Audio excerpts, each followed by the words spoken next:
now, now, now, now, now, now, now.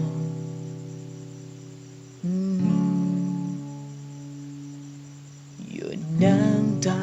ที่ลิ้นไหลเก็บหัวใจที่เหนื่อยล้าและเสียงของนาฬิกามันยังเตือนย้ำใจ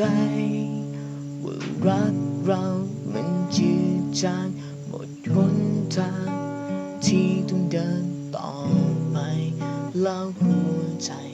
จะอยู่ยังไงถ้าขาดเธอ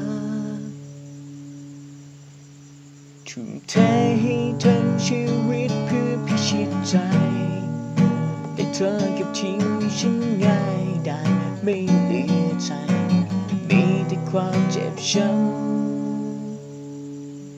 ำชีวิตมันบนละครทุกตอนมีกันนิยายว่ามีรักมีพาจากกันไปมีเสียใจสุดท้ายก็มีน้ำตา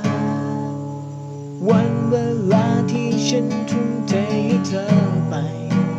มันไม่เคยมีความหมายกับหัวใจที่มันยังคงรักเธอและต่อจากนี้เราคงไม่ได้พบเจอในช่วงเวลาที่ไม่มีเธอเป็นเหงาแทบขาดใจ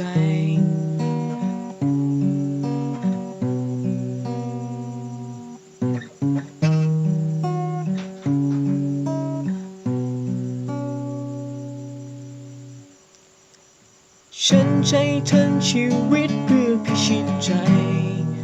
แต่เธอเก็บทิ้งฉันง่ายได้ไม่เหลือใจ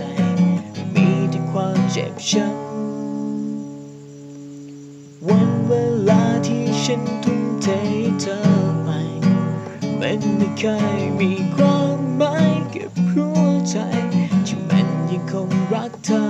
และต่อจากนี้เราคงไม่ได้พบเจอในช่วงเวลาที่ไม่มีเธอเป็นเหงาแทบขาดใจ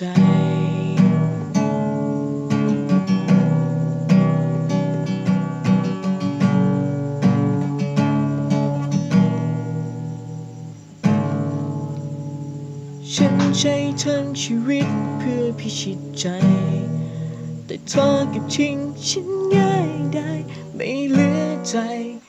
มีแต่ความเจ็บช้ำวันเวลาที่ฉันทุ่มเทให้เธอไปมันไม่เคยมีความหมายกับหัวใจที่มันยังคงรักเธอต่อจากนี้เราคงไม่ได้พบเจอในช่วงเวลาที่ไม่มีเธอเป็นเหงาแทบขาดใจ